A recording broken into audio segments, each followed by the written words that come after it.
like, by the way, I don't want to take this conversation way off the deep end. So Let's try. Well, Themba and Louisa, we'll hold hands and just go right off the cliff. Okay, cool. Because I love that you brought this to the conversation. Hey, I've never been able to like engage with a pagan who practices witchcraft. Would you mind sharing your beliefs with me? Yeah. And he was kind of like, what's your angle? Yep. I'm like, total transparency. There's no angle. I'm curious. I've never been open to it before. Yeah. And he just started sharing. And I was actually fascinated with some of the rituals that they do. I'm not going to do that, but I'm just like, that's... Yeah. Welcome to the Recovery Roundtable podcast, where the journey to sobriety opens up through powerful discussions and shared experiences. Join your host, Mark, who will bring you stories of triumph and resilience from the heart of Pacific Shores recovery. Every episode offers insights and support, guiding you through the challenges of addiction recovery. Thank you for joining our community. If you're ready to start or continue your recovery journey, we're here to inspire and support you. Let's explore recovery together. First of all, man, I'm so stoked you are finally here. We've kind of had an interesting acquaintanceship / friendship over the last several years, and there's always been something about you that has just resonated with me because you figure shit out at a very young age, and you're very driven. So why don't you tell me your name, where you're from, and then we'll see where the hell this thing goes. I love it. Well, I'm Parker White. I'm 26 years old, and I come from high performers. So my mom was a college athlete, basketball, and then my dad, as everyone knows, is just the men's coach of the century and wants to help all the men with their problems. So, but it came from this place of like high performing, right? Like, how do I raise my frequency? So I got introduced. Truth be told, I didn't get introduced to any of that until I was 19, though. And why is that? Dad wasn't around. So grew up with my mom, and then my mom met my stepdad now, who took a couple tries to get there, but once we got there, then he was very successful in oil and gas. But he was more of a gatekeeper. Not necessarily saying that he didn't want to see me succeed, but I didn't really know what he did. He didn't really teach me that side. He taught me hard work. Do you find that's the norm? A lot of parents it's like, I'm here to provide for you, but they don't have those in-depth conversations when they're kids. Yeah, like, it was as simple as like, I can't sit in the driver's seat of the Ferrari. So like, because why? And he was teaching me very good lessons that I look at now that I'm like, thank you. This episode is brought to you by Pacific Shores. We have been an industry leader for over 25 years in the mental health and addiction space. We have helped thousands and thousands of individuals and families reclaim their lives. If you or a loved one is struggling with addiction, please reach out so we can do this together. Our number is 949-749-7317. As a kid, I didn't understand them. But he basically told me that I can sit in the driver's seat of the Ferrari when I own one. So like, it was like, I built this, you get benefit from it, but just remember, you weren't the one that built this. This takes a lot of work that you have not done. So you're not speaking metaphorically. Your stepdad has a Ferrari. Correct. And wouldn't let you sit in the driver's seat. Yes. So is stepdad kind of like a father figure? Is that 100%. A decent relationship? Okay. Yeah. Like I've never really like publicly, I guess, said it, but like, yeah, like my stepdad's definitely like a mentor for me. Like, I look up to him. We have I don't know how to explain it. Like, we don't talk much. But like, he knows I respect him highly. How does he know that? Because I tell him my wins, and I'll be like, hey, I'm doing this, or it was kind of always this like, I want to prove that I can do what he told me I couldn't have. Not like from a place of like fear or shame, but like from a place of like, he believed in me, and he actually was the one that pushed me to go to college for football. And then when I left college to come to California and like dropped out, it hurt us and it hurt him. And I know it did. Because he saw me being an NFL kicker, and that really was the path I was going down.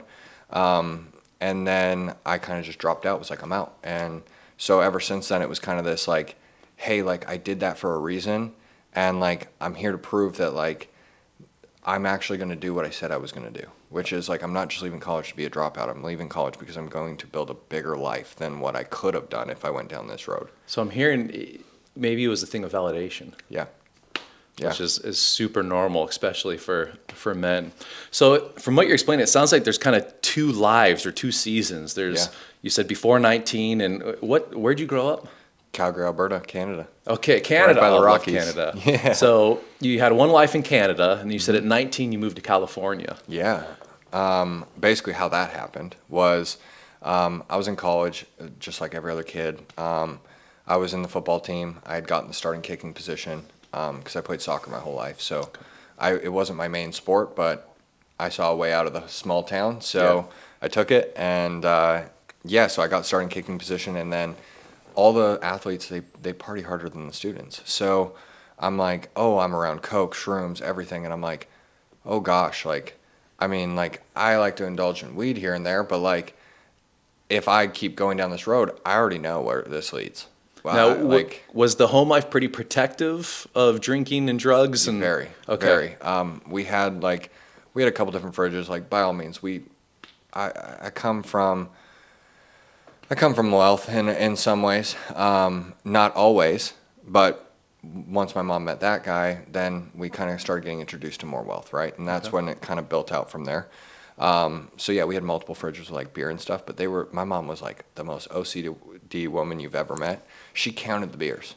Okay. So like if I snuck one out, she knew. Like that's how it was. So like I was always in a very controlled environment for the most part. Very, very like, here's the rules. You don't like misbehave type thing. When people come over, or smiles, and then you get the look, and you're like, on the masks. I'm like, Mark, please don't leave the house. I'm gonna get freaking so screwed when you leave. Like as soon as that door closes, mom's gonna come at me. Like it was like that. Like it was like show face, and then if we're gonna correct, we're correcting in private. So was mom the disciplinarian? 100%. Like my stepdad disciplined me one time. And that gets tricky. And the reason why I've asked is because I have a stepdad where my dad had some sickness and was kind of in, kind of out, and so my stepdad really filled that position. And so that's why when people say stepdads, from what I've seen, there's like two versions of a step parent. There's sure. like the ones that are like, yeah, okay, and the ones that are like, no, they actually really helped, like, leave an imprint on me and help me become the individual that I am today. Yeah, it parlayed actually really well because my stepdad was always like, hey, you got to work hard. And like we'd do house projects, things like that. Like he would never pay, his rule was he would never pay someone to do something he can do himself. Even though he had all the wealth. He was like, nope, like I remember we were leveling out the sand and then we were putting cement blocks and we were doing all of that. We went and picked it up from the lot, came back in the truck, like we did all of it ourselves and I hated it. But then it parlayed into what my dad does. When I went to 19 and I basically had called my dad and was like, hey, like, dude, the next step in my life is off this windowsill. That's where I'm at. So you were ready to take your life, it sounds like. What led to that? It led to, I got into college, I was all alone. I didn't know anyone. I knew my friends on the football team, but they weren't really friends, and I was also the kicker. So not the most prideful position on the football team. And so I would go into parties, rooms, things like that, and I always felt the smallest, and I always felt scared.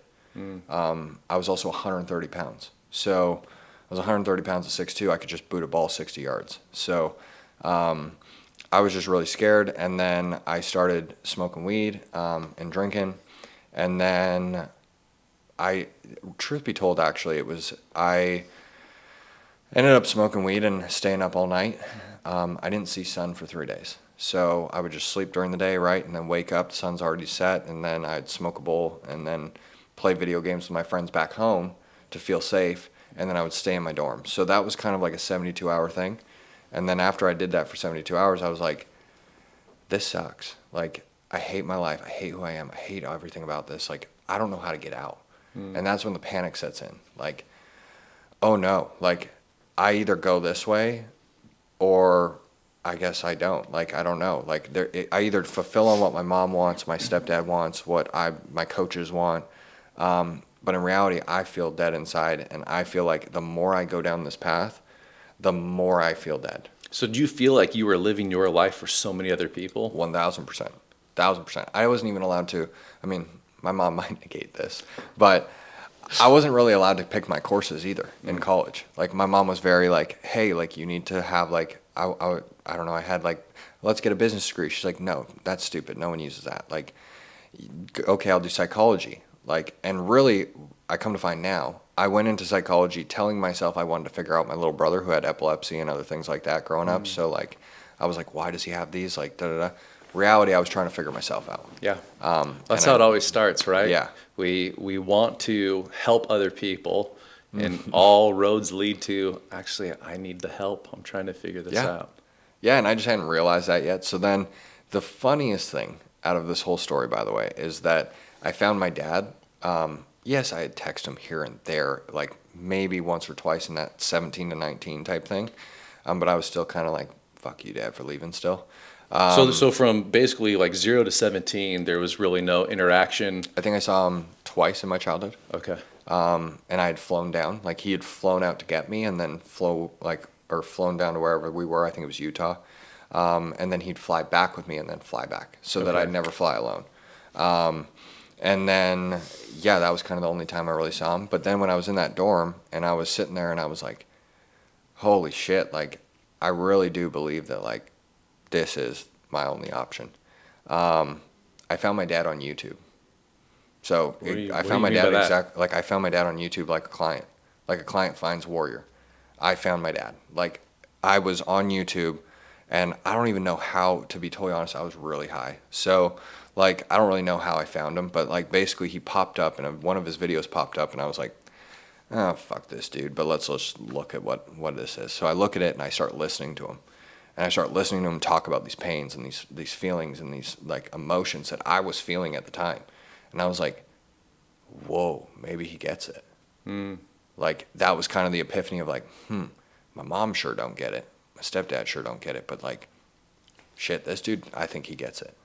And that was what led me to call my dad. And I was like, Dad, like, here's the reality. I remember I was actually at the top of the dorm and I wasn't like standing on the ledge or anything, but I was just like being very honest with him because I saw the videos and they were like really raw.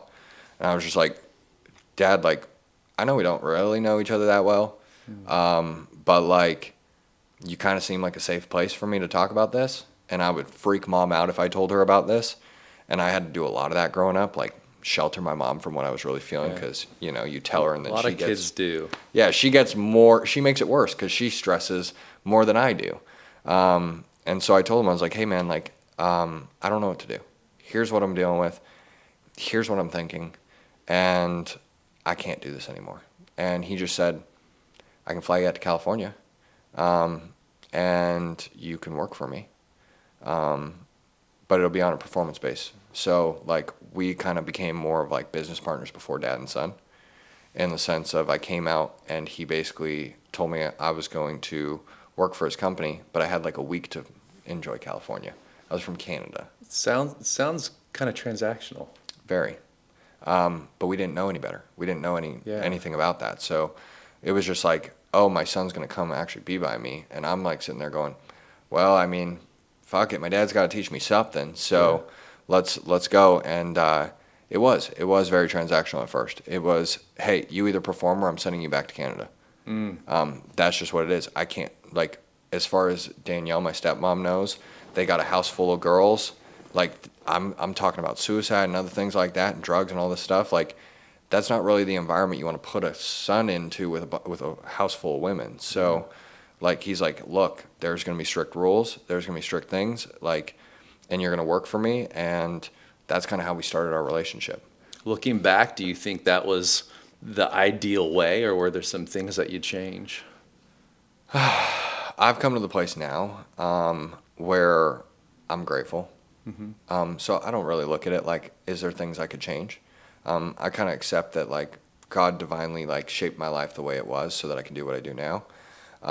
But I think that, I mean, yeah, I would have liked it, I guess, to be a little less transactional, and it would have been more on what took us about 2-3 years to get to.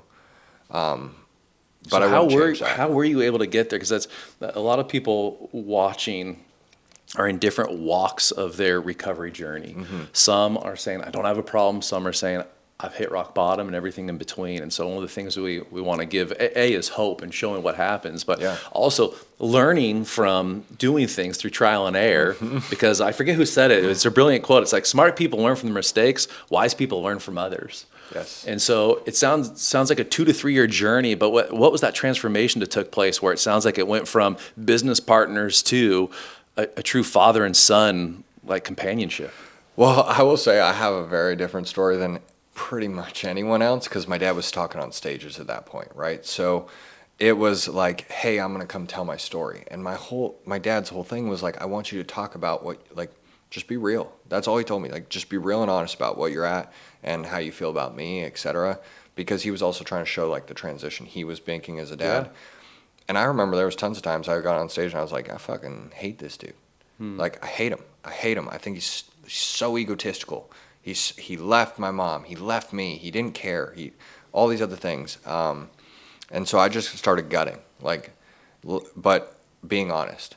I think that was the first step for me, truly, was being honest that I was actually hurt. Yeah. Like, I'm hurt, I'm pissed, and I got so much shit shoved down here that I don't even know how much I've shoved down. So how are you able to give yourself permission, not just in an intimate setting, but it sounds like you're on stages with, I would assume, strangers. Yeah. How do you give yourself permission to say, I am going to shed everything? Fear of the past life. If I, like I told you, if I don't perform, I go back to Canada. So that's why I said I actually don't know I would change it, because I was under this impression of my fear of going back to my mom in Canada. My mom was pissed I left, like pissed. So There was no like, closure there. It was, oh no. I'm heading to No, dad. I didn't even see my mom. I was in another province, Ottawa, in Canada, in my by myself, and I took an Uber to the airport and went straight to California. I didn't even see my mom. So she was downright pissed, and I just knew, like, I made it my only option. That's really, like, if I look back now, I mentally told myself there's only one option. There isn't an option to retreat. There isn't an option to go back. Like, I come and I talk on stage because this is my new life and this is what I do. Well, your intuitive nature is incredible, because a lot of people, once they start that cycle, like you said, your 72-hour cycle, they'll stay there in perpetuity. And literally days turn into weeks, into years. And something, I might want to put words in your mouth, but it sounds like it was like this divine intervention that just said, I already see where this goes in the future. So even though I have no idea where this is going, the pain is so extreme. I will go into the pain of the unknown than to stay here. And you did that, and that's what actually led this next kind of transition of life over the next 2 to 3 years of really building a father-son relationship. Yeah, I love what you said too, because it's like, when you're right, by the way, which is like opening myself up to my dad and stuff like that. But it was, yes, this like fear of change and fear of divine intervention and all these other things. But in reality, what for me, it was like, I just told myself, like, hey, you know what my deepest pain actually is? It's not that my dad left. It's that I really fucking hope I don't do that to my kid. Because I know what it's like. And so, no different than we look at the other generations, like we look at the generation past yours, like your parents, right? They believed, hey, we need to be married, and if you hate each other, too bad, you're married. You know what I mean? Like, you stick it out. And then it led to this next generation, which was like, I'm not having that. If we don't like each other, we divorce. Well, now we're on the other side of that, which is my generation. 5 marriages later. Yeah. And then you get my generation, which now my generation doesn't come from what you guys saw. We saw the opposite, which was a lot of us come from divorced homes. And so we go, well, I want to give my kids what I didn't have, which is a whole home. And that's why I think you see a trend changing now, where there's like all these guys that are like, I want to find the right woman, I want to be the right man, I want to like do all this self-growth stuff and all this stuff. But the real driver for me was I don't know if I've always been an empath or the way I've thought, but I always thought that if I don't do this, I'll repeat it. Gosh, that's such incredible insight for a 19-year-old at the time. Yeah. I mean, and it was over the course of like 19, 20, 21, and I had all the pitfalls. And I mean, there was months where I was working at Warrior and I wasn't really talking to my dad. I was going to my apartment, I'd come into the office, I'd work, and then I'd leave. Like, I was just an employee. What kept you working as opposed to saying F it? Fear that I couldn't do it on my own. So I'd never proven to myself I could do it on my own. So I was like, well, this is kind of my only option. And I can create a decent life for myself with this. Like $3,000 a month. I got a $2,000 apartment. I know that's not how you're supposed to do finances, but I was 19, 20. You made it work. So, but then, you know what the crazy thing is? I created the same thing that I did in college here in California. Isn't that interesting? You run from who you don't want to be, but you continue to follow yourself because it's who you are unless you do the work. Yeah. And so, like, for anyone listening and things like that, like, if you really look at it, it's kind of like the conversation of death. Every single human here on earth is going to experience that, no matter what you do. And so, but no one wants to talk about it because they're scared of it. And I get that. There's a piece of me that's a little nervous about that too. But if I don't address it, doesn't matter if I address it or not, I'm still going to come into it. So I realize that for myself, like, no matter what, if I don't address this now, from the ages of 20 to now I'm 26, and I'm still working on myself, but like, and I don't think that ever stops, you know? Well, just really quick, when you said Yeah. that, you just gave me a gift of a beautiful memory. It's actually one of my final memories of my grandma. She lived to be 96. And just one of those wise women, prayer warrior, like, you ever need anything, you ask grandma. She's like, Yep. oh, I'm getting the girls, we're praying, and literally you see miracles happen. I remember being at the place she was at, and I'm like, Grandma, gosh, you've got to be the smartest person that I know, and you have so much empathy and love. Like, when did you finally know you had it figured out? I'll never forget. She did this little shuffle thing. Yep. She kind of shuffled up. She goes, oh, sweetie, I'm still learning daily. And it was like, oh, what a beautiful way to live. Yeah. There's no final destination. You just get to experience new evolutions of who we're supposed to be and who we are. Yeah. And it was so awesome. So I'm sorry, I didn't mean to No, interrupt you're you, but you just totally gave me good. that beautiful gift. So I love thank it. you. No, and I agree because yes, it is like it's a learning every single day. And what I realized really quickly was I also saw my dad's pain.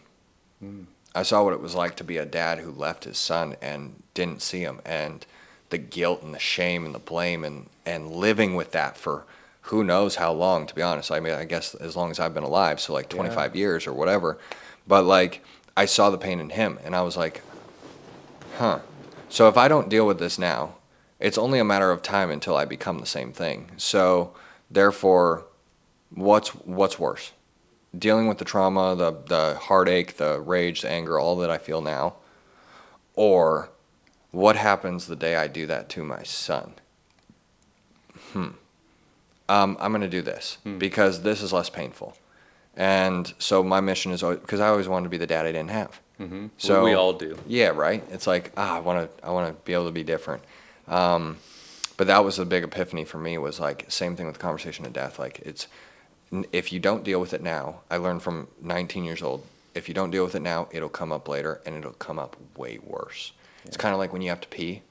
And I know it's so off topic, and I bet you all the viewers, this is, now you know I'm my dad's son, right? I'm like, I'm going to keep the viewers engaged. But it's kind of like when you have to go pee, for instance, right? Like you're driving, let's say you got to go pee, and then you know that feeling when you're like, oh, it went away.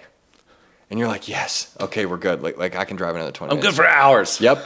And then it comes back 10 minutes later, and it's bigger of a feeling. Oh, I really, really got to go pee. It's the same thing with trauma. It's the same thing with anger. It's the same thing with all of it, which is if you don't deal with it now, it grows, and then it comes back worse. Yeah. And then you become a person that you look in the mirror and you're like, dude, I don't even know who I am. The consequences, though, are way worse than a wet set of pants.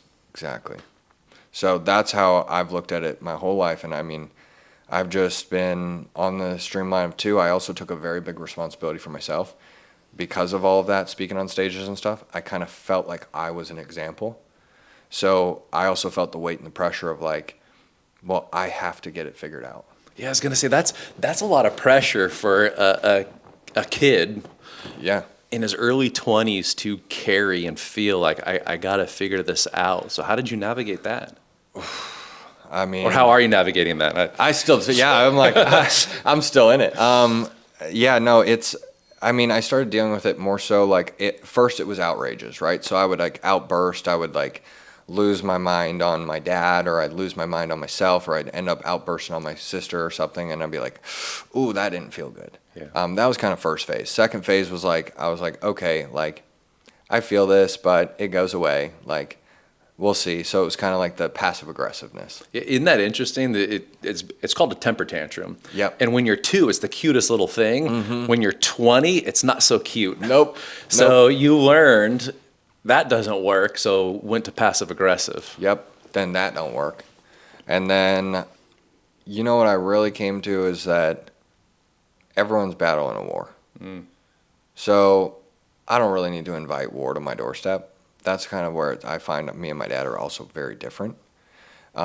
Because he was like, I'm down this war path. I'm going to help men. I'm going to do this. I'm going to talk about the pain. I'm going to do this. And I just realized that, like, look, you can have your opinion. You can live your life. You can do what you want. What works for you, I might take it in and be like, hey, cool, that worked. Learn from your mistakes too.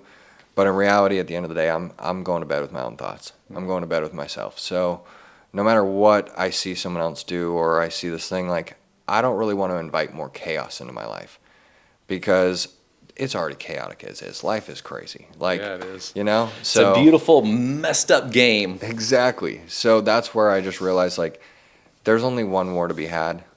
It's not with the government. It's not on who's the president. It's not about race or someone else or how you treat me. Like, let's say that you called me an asshole or something, and I'm like, oh, how dare Mark call me an asshole? See, I'm like, how did he know? Yeah, right? Like, how? And I'm like, how dare? And it's like, in reality, it's like, no, dude, the only war is against yourself. So just start now, because if you don't, you're actually going to be at war with yourself way more than you actually think.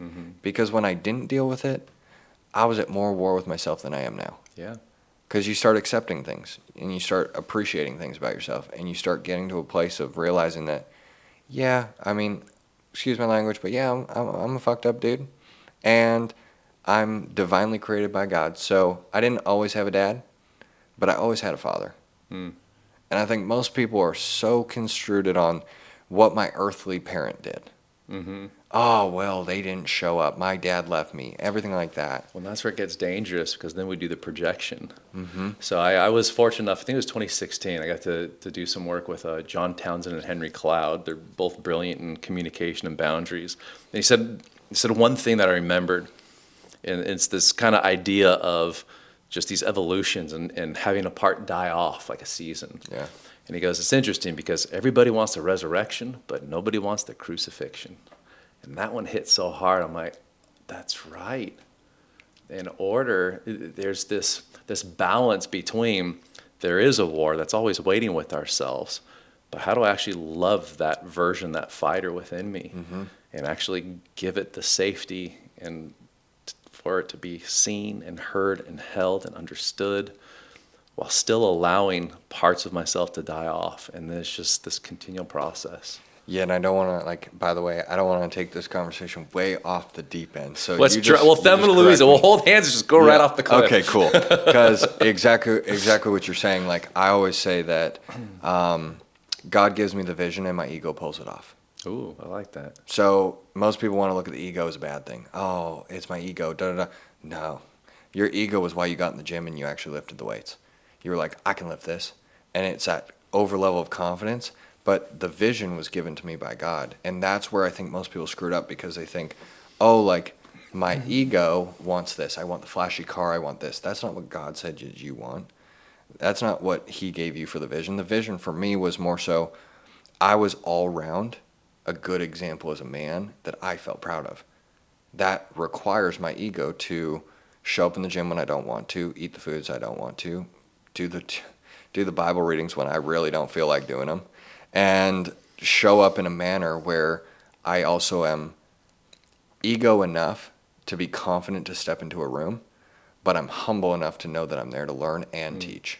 Not both. I mean, not one. Yeah, no, it's this beautiful dichotomy, because we tend to think black and white, but there's so many different aspects. Like when I hear ego, there's a healthy ego and there's an unhealthy ego. Yeah. And it's, what one are you directing? Yeah, and there's also the opposite, which is like, I love to go against like the churchgoers and stuff sometimes, because I'm like, there's the other side too, which is saying, oh, like God told me that I need to tell you this. or God told me that here's what I'm doing, or God's going to take care of it. I'm sorry, no, that's not how at least I've found it works, because I'm like, that's when you get the like someone that's completely broke and has no money, can't feed their family, and goes, but I'm doing God's work. No, I thought that God told us that we have to protect our families and we have to provide for our families, and that we were like the hunters and they were the gatherers. But you're not actually hunting, dude. You're just saying that God's going to take care of that. So that's where, like, without the ego, then I feel like you don't actually have the execution to pull off what he actually told you need to be. Yeah, I like Gandhi saying, he said, Jesus, I'm a fan of that guy, not so much of Christians. Yep, exactly. But we're human. We can misinterpret things. And I think that we as humans overcomplicate everything. So, like, especially with addiction and like my nicotine addiction, for instance, what we were talking about with the vape and stuff, like my identity gets wrapped in these things. And then when my identity gets wrapped in these things, I overcomplicate it. So I asked one simple question that started shattering my frame, which I said, what would happen if I stopped looking at Parker through Parker's eyes and I only looked at Parker through God's eyes? What would happen? Like, just curious, what would happen? What decisions would I make differently? Because now I'm not carrying the guilt and the shame, the overcomplication of what I've attached my identity to. I'm just looking at what does God have for me, and how does he see me? Oh, he sees, that's where the appreciation comes in. That's where the gratitude comes in. That's where you see the light. And I find that most of the time we overcomplicate because we're so focused on the bad. We're so focused on the dark. So like, oh my gosh, I got to quit vaping. I'm such a bad example. I'm such a bad person. Oh, I feel like I'm like this fit dude and I'm a hypocrite. That's not how God sees me, though. God sees me as one of his children that just has free will and has been, screwing up a little bit. But that's kind of why he brought his son down to the earth, because he knew we weren't perfect. He knew that there was no way. So he brought his son down here and died for our sins so that we could have connection with him. So it's like, why am I so hard on myself for sinning? Instead of accepting that, yes, I'm human, I sin. It's not an excuse to. But I don't need to carry the guilt, shame, and blame that carries with that when I look at myself and I'm not proud of it. Yeah, there's a difference, because you see a lot of people with slippery slopes of, Well, I'm made this way, so this is why. And it's different. It's different when you take ownership, accountability to elicit change versus using it as an excuse to justify the behavior. I think that right there is the difference between when you're driving a car. If it's parked, you can't drive it, meaning I can't steer the car. As long as the car is moving a mile an hour, I can turn the direction of where we're going. But if you're stagnant, that's like saying, yeah, that's just who I am. It's a stopping point instead of, this is who I am and I want to change that. And now, if you're in the car and you still got to pee, you're really screwed. You're really screwed. You're really screwed. And so can I push back a little bit? Please, yes. One of the things that you said that I started picking up on is when somebody else says, I'm divinely directed, versus when you feel you're divinely directed. Because this is a part that's fascinating to me, is when others say, God told me to tell you this. Yes. And our initial reaction is like, no, he didn't, because he would have told me. Versus when you're feeling directed of going, man, God's telling me I need to go either wake this guy up or whatever that is. How do you deal with that? Because there's a total dichotomy there. Oh, I love that you brought this to the conversation, because I definitely have a chip on my shoulder with this. So, like, if it's a little bit, like, I don't know, very straightforward, it's because I've been around a lot of people that like to spiritually manipulate. And I think it's a complete blasphemy. So, if someone ever tells you, God told me to tell you this is what I give them. Period. Because if God told you that you were to tell me this, he wouldn't have said to say those lines first. He would have told you what I need to learn. And you would have been an example for me to learn that lesson. So like when you and I are talking and we're having a conversation, if God wants me to hear something from you, then yes, in conversation and in interaction, I will get a download that allows me to see what you're actually showing me. But it's not through, like if I said, Mark, you got to quit vaping, bro. That's not a way of teaching you what, if God told me I need to get you to quit vaping, that's me showing you what life is without vaping, not telling you to quit vaping. So I'm like, and when people come to me, because there's so many people, dude, that like, they go, God told me to tell you this. And that statement right there just alerts me real hard. Like, I'm like, I am not open to hearing anything you have to say. But if you were saying, hey, man, I was having time with God, and, God mentioned you.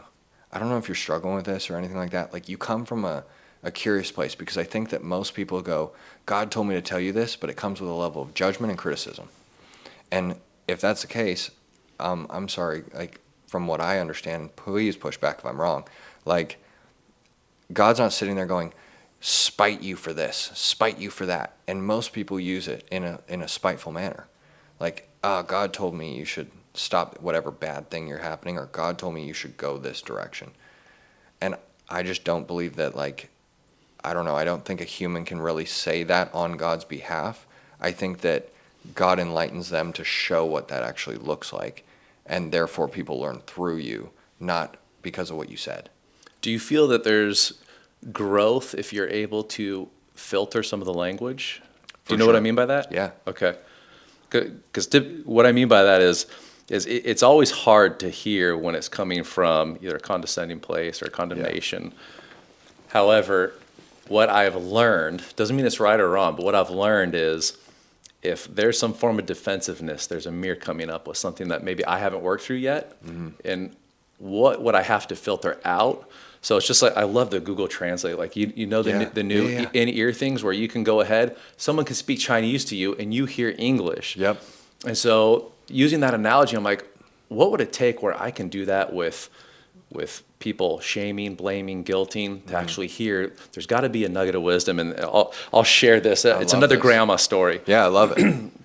I remember, oh gosh, man, I used to get bullied like crazy when I was in grade school and high school. So that's why I teach my kids to be the bullies. No, yep. I'm totally kidding. Totally kidding. Oh, Make sure you swing first, little son. Swing first and put him down. No, my son is the most gentlest. He's just like me. It's hilarious. But so the story, I remember we were living with my grandma, and I came home one day from school, and I remember I was just crying because kids were just picking on me and being so mean. And I don't remember the context, but I remember she always had this like bowl of walnuts, not cracked, but in the shell. Yeah. And I remember I'm pouring my soul out, like, Grandma, they were teasing me and saying this. And so she throws me a little walnut. She's like, go ahead and eat the walnut, honey. It's good for you. And I'm like, oh gosh, what the heck? Like, Grandma, it's hard. She's like, oh, sweetie, you got to open it first. Like, the nutrients are inside. And I'm like, okay. So I'm sitting there bawling, like, not making the connection yet. I'm sitting there bawling, like, and she's just looking at me. She goes, sweetie, most people will not crack the nut for you. They will throw the entire thing at you. It's your job to crack it open to find that seed of the nutrient inside. And I was like, oh my gosh. I was so caught up in my story of being a victim. Yeah. And again, not to own saying, oh, be a victim. No. You get yourself safe, but being able to look and say, what was some of the feedback? Is there anything that I can learn from this? And so by learning how to filter, and this works very well. I'm married, first marriage. I'm still on my first marriage. I love it. Let's 18 years into it, and my wife has a beautiful way at kicking me right in the crotch, like in a loving way, but she knows how to do that. And it's taken me, my default still is, and I crack myself up at this, my default still is, screw you, I want divorce. Yep. We made a decision when we got married not to use the D word, so we don't. But my brain still right away, I'm like, at this, I'm out. I don't have to deal with this. Like, whoa. It's like Fight Club, right? When Lou's beating the shit out of Brad Pitt, and he's like, okay, ouch. I lost it. That's what goes on in my head. And so I have to filter. I'm like, okay, she's saying these things because she's hurting. What is the message of love that she's trying to give to me? And not always, but almost, I can pull or extract something like, oh, here's what she's trying to tell me. I'm just not able to hear it because either I'm attacking her or we revert back to our weapons because, man, this is a realization that I keep relearning. Yeah, I love this. The world does not see our wounds. The world sees our scars. And I'm thinking that the world's supposed to see my wounds, but I'm not vocalizing. Here's like my open wounds. Yeah. So if I learn how to navigate and speak openly about getting my needs met for healing the wounds, then I can actually bring this to the world. But for some reason, it's like there's this innate quality of like, the world is supposed to see my wounds and to cater to me. But they just see the scars, all the crap and ugliness. And what I've found is when you actually heal correctly, you can't see the scars. Dude, Tell me more about that. Kind of little thick, huh? Oh, I love it. I'm right there. I like this. So, This is like well, but the depth reason why I say going is to. because when you were mentioning, when people say, I have a message for you, Yes. divine, here it is, and the first instinct is screw you. Yep. And again, devil's advocate, we won't No, know. I love it. We won't know who's right or wrong until, Of course. until the day of Yeah. trial. He's like, dude, like you know the old joke, like where the guys where the boat comes. And you know that whole story. I use this on sales calls. Yeah, and he's like, God help me. He's like, I sent the boat, the Coast Guard. So here we are. But I like chewing on this stuff because it's kind of like, where can I continually grow? What am I not seeing? Because we live in blinders. Yeah. And it's good because it keeps us on. But if we're not removing them every once in a while, like let me just scan the horizon to see. So again, just pushing to challenge No, of going, please. what if that is the lesson? Not necessarily need to do what they're saying, but kind of like, oh, I'm discounting or pushing ideology away if I don't agree with it. Let me hear this and then make the conscious decision to be like, hey, that was brilliant. Thank you so much. Now that's deserved. And now you bring up the best point, actually, because I completely agree with you, actually. Don't agree, man. Let's keep going No, back and I forth. know. I'm like, I messing. love it. But like, I actually like when people disagree with me. It's actually like I love it because I'm like, please disagree. You're not married yet, right? No, not yet. Just wait till you get married. You get a lot of disagreement and a lot of beauty. I feel like I get that now already. But like, it's like, I love when people disagree in the sense of like, it's like your walnut story, right? So like, I believe that at the end of the day, for instance, with the walnut story, that like, when someone says like, oh, God told me to tell you this. Yes, of course. That is my initial reaction. I'll be very honest about that. But it's not that that's where I stop. So like with the walnut, for instance, your grandma's like, hey, so like open the walnut. And you're like, oh, okay, like, duh. And it's You're not kind listening to me, Grandma. and that's kind of what it is for me. Like when it's like, God told me to tell you this, my initial reaction is going, screw you. And I'm like the kid opening the walnut. No. But then I also adjust and say, is that relevant or not? But there's one key piece to this whole equation that I think that we haven't talked about, which is like only a connected man can tell the difference. And I think for a long time I lived my life unconnected. And so What do you mean by that specifically? connected to God. Okay. Meaning not just going to church, not just checking the box. I mean divinely living in God's way. If you constantly make your best effort towards that, and that's all we can do really, I consider that like a connected man. But a man who's not doesn't like, that's where I have that kind of hard set like reaction, is because for a long time I didn't. So anyone told me anything about God, I didn't have my own belief system. I didn't have my own opinions. So I just believed whatever. And that's dangerous. So like, that's why I say when someone says, God told me to tell you this, I'm like, chill. Because if that's the case, whatever you say after that, then maybe God might confirm that to me. But I'll never believe something blindly. So here's next level of that when it comes to, we'll call it spiritual maturity. Yes. Is if somebody comes up and says, Muhammad told me to tell you this, or Satan told me to tell you this. Because there was a time in my life where fighting words. You don't like enter my box. You don't fit in my reality. Screw you. Yep. And it happened here probably 15 years ago. We've had a few pagan witches come through here. Okay. And so even though we're Christian and a lot of our people are, our whole thing is like zero judgment. Someone called us a undercover conversion center. Okay. But it's like we're just here. But I used to be the kind that would force. Believe it or not, I was the guy. It's like, Parker, God told me to tell you this, and I'm like totally believe that's Yeah. what it was. And I remember this one gentleman came in, and I had never gone to a person out of curiosity of going like, he believes in what he believes in just as much as I do. What does that look like? And so I still remember, it was upstairs here. I walked in, I said, hey, I've never been able to like engage with a pagan who practices witchcraft. Would you mind sharing your beliefs with me? Yeah. And he was kind of like, what's your angle? Yep. I'm like, total transparency, there's no angle. I'm curious. I've never been open to it before. Yeah. And he just started sharing. And I was actually fascinated with some of the rituals that they do. I'm not going to do that, but I'm just like, that's like, you practice this. That's pretty incredible. Just like I have friends that are Muslims and do the prayers. I'm like, I'm not even that devout. Like I would love to be able to take time, actually get down on my hands and knees several times a day. And so that part I appreciate. But what was interesting, and this was not on my radar, Yeah. after he told me all about his beliefs, he goes, will you tell me about yours? And I was like, whoa, wait, what? Mm-hmm. It's like, I hear about Jesus and it's different things. Like, let's talk. I was like, whoa. The fact that I was willing to listen first, free of judgment. And I had to fight it a few times. I think with him, maybe with someone else, I had to call myself out. I'm like, I'm sorry, I'm finding I'm judging you right now. Yeah. Let's hit pause. I disconnected from you. I want to keep this connection to learn. And I'm kind of intuitive. I can feel that sometimes. But I remember just fascinated. But then he was open, able to plant the seed. And I'm just kind of like, this is so cool. So now when people are like, Jesus is for weak people, I'm like, I can see that. Tell me more. Yeah. I'm fascinated. And sometimes it helps me grow. Other times I'm like, no, but that was a great exercise. Yes. And that's where, like, actually, you bring up the point that wraps our entire conversation up, and not in like up in a bow, but I just mean more it relates to everything we've talked about so far, which is like when you asked me about the anger I had with my dad, and you asked me about all these other things when it came to, like, we talked about like connected man, etc. God tells me to tell you this, whatever it is. It all comes back to a statement that I've actually learned very recently. And I realize that we have obviously the pessimistic side of us and we have the optimistic side. They're always at war. And what I tell people is, like, you have a good day or a bad day based on who you let win, who you let listen. Because the optimist is like, dude, today's great. And I'm going to find every reason why it is. And then the pessimist is like, today sucks, and let me show you everything why it's not. And they're both right. They're both right. That's the crazy thing.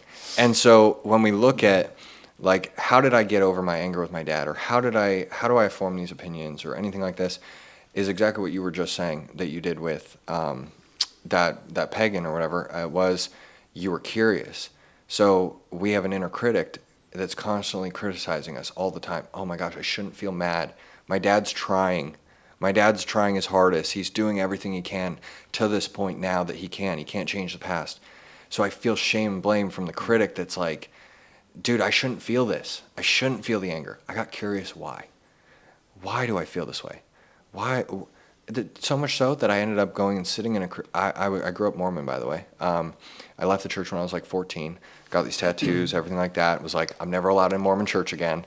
Funny enough, I literally spoke at the same church that I grew up in, actually, because my grandpa passed last year. So I ended up like speaking on the testimonial stage or whatever, which was very weirdly triggering, but also very enlightening, because I was like, okay, I'm past this. But it was literally this conversation of curiosity. So whenever I get upset, whenever I get triggered by something, like if you said something, I was like, oh my gosh, bro, I don't agree with that. And my initial reaction wants to react. Instead of reacting or do anything, I actually shut my critic off. And I'm like, just curious, why do I even feel that? Why do you believe that? I'm not opposed to Muslims. I'm not opposed to Buddhists. I'm not opposed to anyone, actually. Anyone can sit in front of me, and I'm just like, tell me more, because I can learn. It's a biblical standpoint, right? Childlike curiosity. Yes. And we lose that for some reason when we start to ignore that inner child. Yeah, so that's where I just got very, very, very curious. And this works even with your wife. But like, it's like, I've noticed, like, they'll be upset. They'll be like, oh my gosh, tell me more. What else? What else is happening? And we use this on sales calls too, right? It negates the objection. Like, you just, what else? And then eventually they find out there's nothing there. And then, but then you're just curious, like, okay, like, you think I'm an asshole. Why? Why do you think that? Not, oh, how dare you tell me that? Just, okay, why? Yeah, what's the data and the facts? I would love to find out. Oh, well, you did this, and even if I don't agree. But from your perspective, you 100% believe, just like the witchcraft, right? They believe. So it's like this goes a little bit deeper, but the real thing that I saw was, and sorry, I kind of jumped a bunch of places there, but I started sitting in the back of Christian churches because I was just curious. What is this about? And then I started getting closer to God in that way. But I sat in the back. I didn't talk to anyone. Didn't even go with my family. I went by myself. And then that led me closer and closer and closer to my connection now, where it's like, I'm not perfect by any means, but I also have healed a lot of things through my faith. and have been to a place where this curiosity now drives my world, which is like curious about who's the next version of me, curious about what are the faults, what are the weaknesses. I'm okay with that. And curiosity drives my world now. So I don't think that you can actually be upset when you're curious, and I don't think you can be closed off when you're curious. So like I look back to Moses, right? He was curious, what's on the top of the hill? I keep hearing this voice, but he got told months before to go up to the hill, and he didn't. But the curiosity got bigger. And then he went, and we all know the story, the burning bush, and then he leads the slaves. It goes to the Pharaoh. It's like me telling you to go to the White House right now and tell Trump that your God's better, and like, you know? I always think of Mel Brooks come back down. I bring to you these 10 commandments. Yep, exactly. And so like, and this is where like you look at every story that I've seen, and this is where I kind of have an opinion. But like when I look at the stories of the Bible and I look at the disciples, I was trying to understand it's a living word, not a dead word. It's not a history book. So if that's the case, they're supposed to teach us now. And what made Moses a disciple? Like, what made these people a disciple? Why were they? Because everyone is chosen to be God's children, but fewer, or what my dad says, like everyone's called, but few are chosen. And that's because you have to choose. But what I saw was Moses was questioning God the whole time. Dude, I don't know if I can do this. I don't know. Are you sure? Are you sure, man? You really want me to do this? Okay, I'll go do it. He demonstrated unwavering belief. And so if you really want to solve anything, it's even with this vaping or my dad's issues or anything we've talked about, it's all been under the correlation of belief. If I have belief in myself to heal, I'll heal. If I believe that I can have a relationship with my dad, that we're connected, we're tight, you tell 16-year-old Parker that, he doesn't believe that. So it's never possible in his world. So the only difference is a level of belief that was followed by unwavering faith, what we cannot see, but yet we still believe in, right? So it's like I'm going to continue to move forward, even if I don't know the next step. Yeah, and if I can add on top of that, Please, you yes. said unwavering, and the part that I have missed and miss often is there's only, I think, one person in the Bible that God said, a man after his own heart, and that was David. Mm-hmm. Every single person, including David, it wasn't non-wavering, it wavered. They questioned.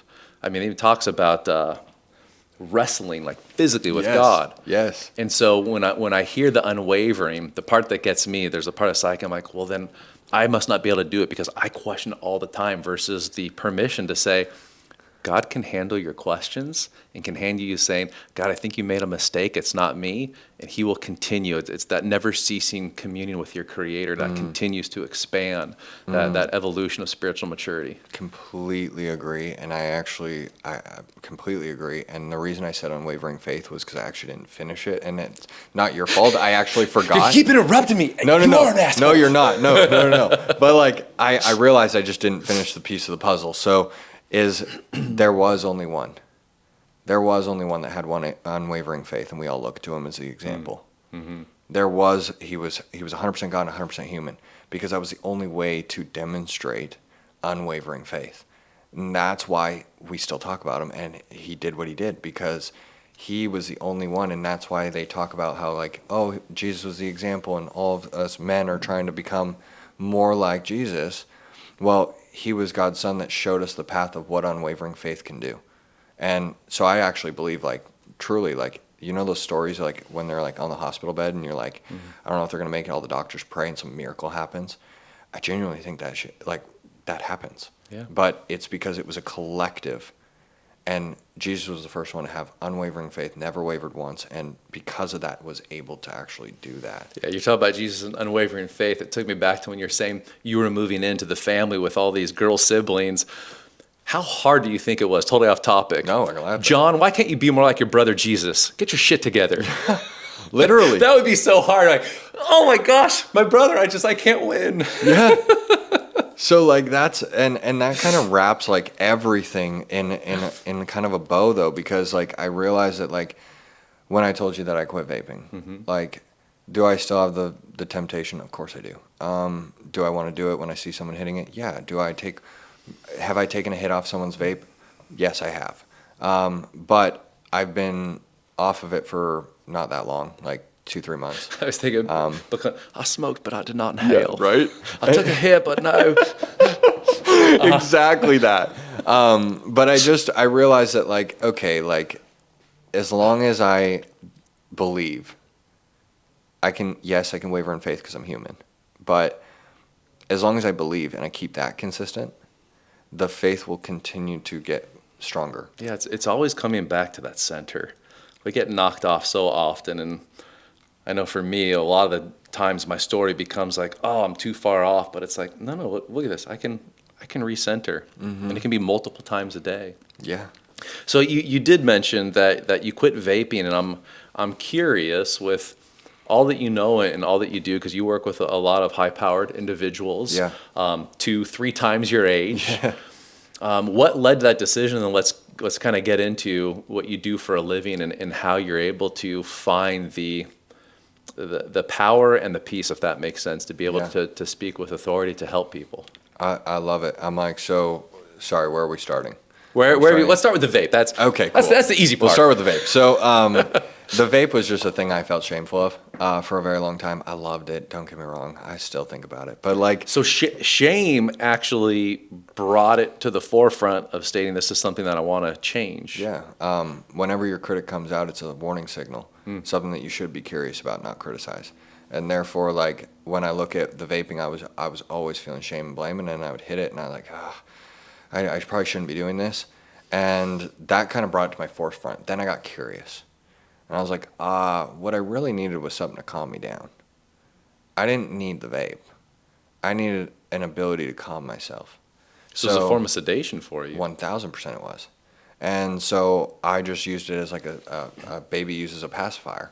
It's like, and no matter what anyone told me about the vape, which I was very aware, people would come at me all the time, and I'd be like, yeah, cool. It was until I got curious about it for myself, what I was using it for and what I wanted it for. And then I realized, like, you don't catch buzzes anymore. You don't really feel the nicotine anymore. You're just kind of just doing it to do it. And I just realized that I would do it in between sales calls. I would do it anytime I had a break. So it was like train my brain to like, here's how we relax.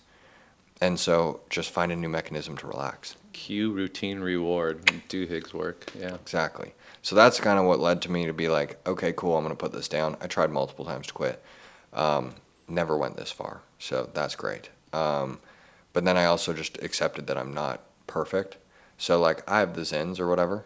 And those help tremendously. Mm-hmm. So like I just kind of wait it out because now I'm like, ooh, I'm getting anxiety and stress. And I'm like, ooh. And then I'm like, you're fine. You're safe. Everything's fine. Your nervous system's good. Chill.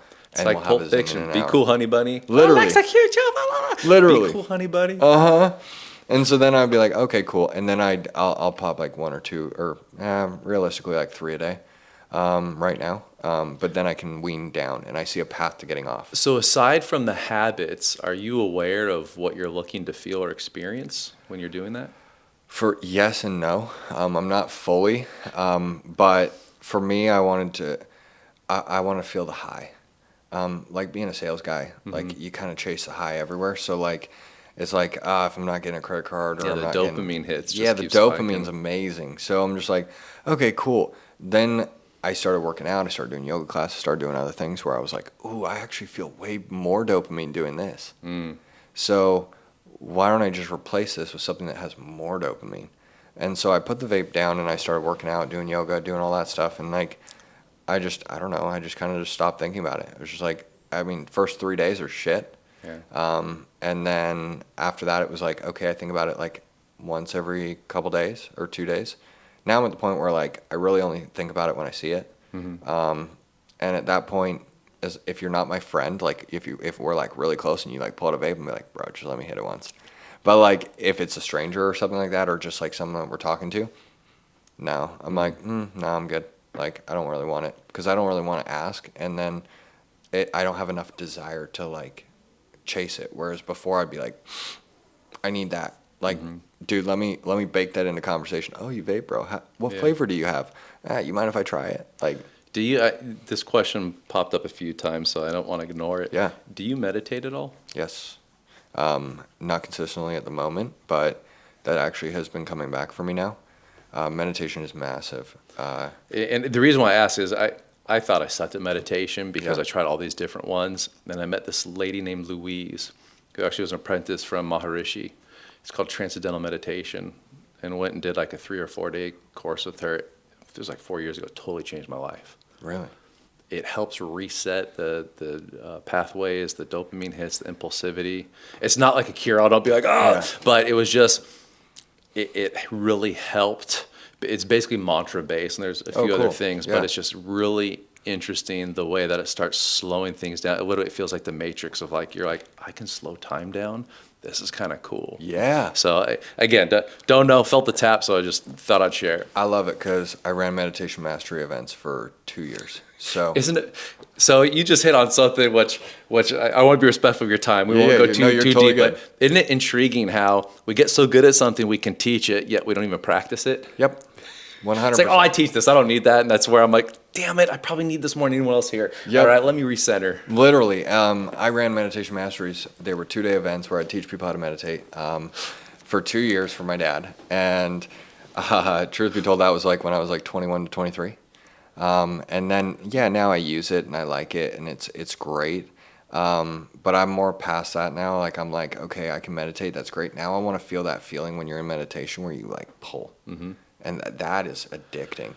I think you might dig transcendental meditation. Then I don't know how to explain it other than, well, we could talk about it some other time. But anyway, so I want to keep going, but I know it's. You're totally good. What time is it? It's time. We're good. I'm like, if you want to go for 5 more, we got 5 more if you want. Yeah, well, what I want to sum up with is you're in a really unique position that you have honed a beautiful skill that you have been taught and just continue to drill, where you were able to overcome the typical BS that gets in the way of human behavior to become that next version of them. Mm-hmm. So whether it's addiction recovery, sales, business, family, we can remove the labels. Mm-hmm.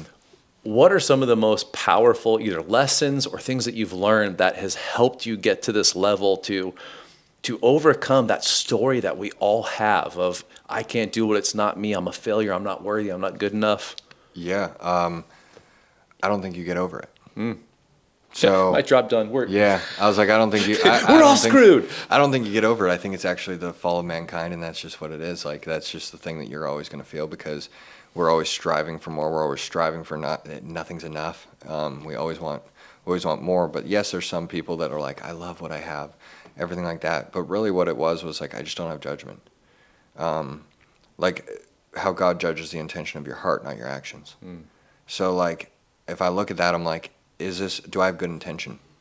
If I have good intention, then it's good. If I have bad intention, don't do it.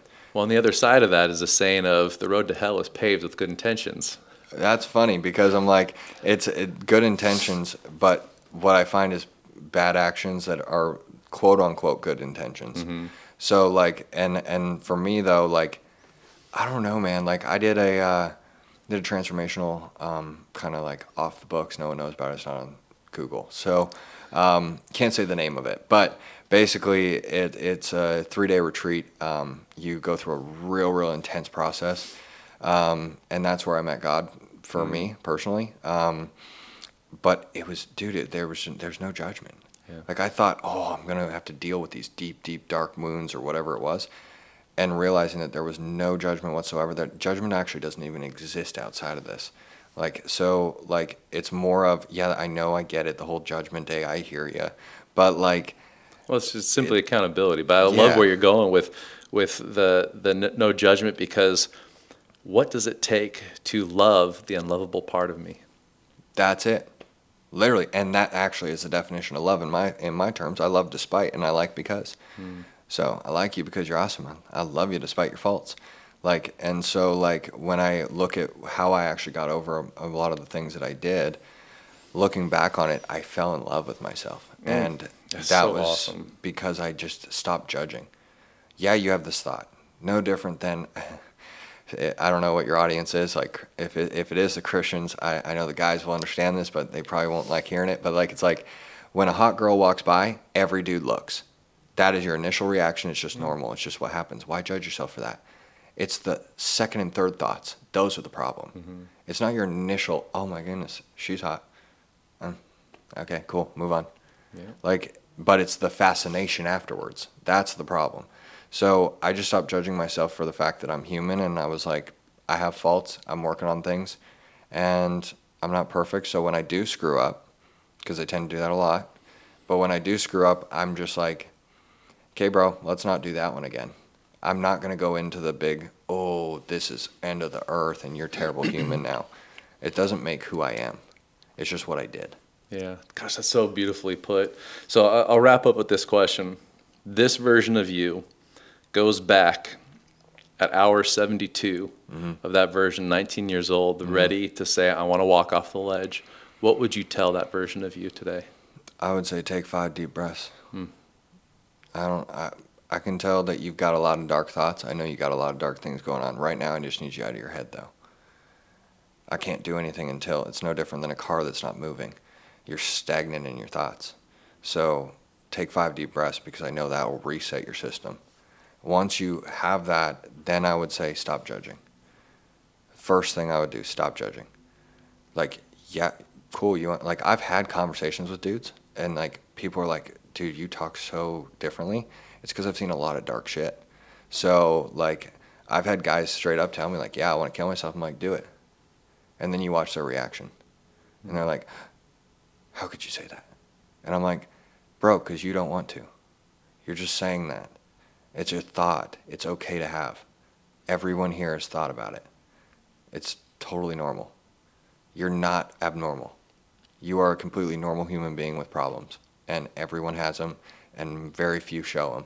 And so you think that this world we live in is perfect, when in reality it's broken, and that's why we all are asking for forgiveness, and we're trying to get to that higher version. But in reality, what I would say is take 5 deep breaths, stop judging, and just get curious. Dude, why do I even have this thought? I mean, yeah, it's a dark thought, and most people don't want to talk about it. It makes people weird. I want to kill myself. Oh my gosh. Like, yeah, dude, I get that though. So I don't have as much of this, like, most people look at it like, I guess it's sympathy, where they're like, oh my gosh, like, you want to kill yourself? Let me love you. Let me love you. Which negatively reinforces the pattern. Yes. I'm like, no, do the opposite, which is like, okay, so you want to kill yourself. Why is that? Oh, well, because of this, and because my wife hates me, and because, like, my kids hate me, and there's nothing to live for. Interesting. Okay, so, I mean, is there nothing to live for? Sounds good, then kill yourself. And people are like, bro, what are you saying right now? And I'm like, I hear you, but you don't see what I'm actually doing on the other side. Yeah. Which is the other side is I'm confronting the belief system that that's a right next step for me, and I'm being curious about why you're even there. So then I can unpack and understand, at the end of the day, what the 5 deep breaths for is to clear the mind, stop the judgment, and to reset the nervous system so that I can go, okay, what's going on? Because I'm never going to figure that out unless I reset. It's the same thing when your like wife gets mad at you and your initial thought is like, I want a divorce, I'm out. Yeah, when you're stuck in the cycle. You got to take 5 deep breaths. Someone told me this, Keith Yackey told me this. He's like, take 5 deep breaths, man. Love Keith, and he's awesome. I know, he's so good. And he said, take 5 deep breaths whenever you're triggered, anytime you're triggered. And really, in the reality of how deep and dark that really is, it's just a trigger. Yeah, well, it's interesting, just the science of changing the physiology. But what you shared, I'm hearing kind of wrapped up, is you can sanitize the secrets by bringing it into the sunlight. And when you do, you find out that all these lies we tell ourselves is not unique to me. It is an emotional human experience. And when we do, all of a sudden, it lightens the burden that we think we're carrying alone. Yeah. You don't go into a dark room going, get darker, trying to see that somehow the light's going to turn on. You just turn the dang light on and all the darkness disappears. Yeah. So instead of focusing on the dark, the real solution actually is focusing on the light. And so last thing that I would say on that is I would honestly, like, it's actually would stop me. I couldn't do that to my mom. Couldn't. So I was willing to endure the pain, but I had gratitude for my mom. I had gratitude for my sisters. I had gratitude for, and then it bled to gratitude for myself. So like reset, stop judging, and have gratitude. It's beautiful. Find something that's good. because the pessimist is winning right now, and you need the optimist to override that. Dude, thank you so much for coming in. I really enjoyed this. This is awesome. I did too. I was like, dude, I could go all day. I love this. I've been having conversations like this all day, and I'm like, this is what I live for. Yeah. Like, I love it. It's the connection. So, man, thank you for coming down. Appreciate you. Thank you for having me.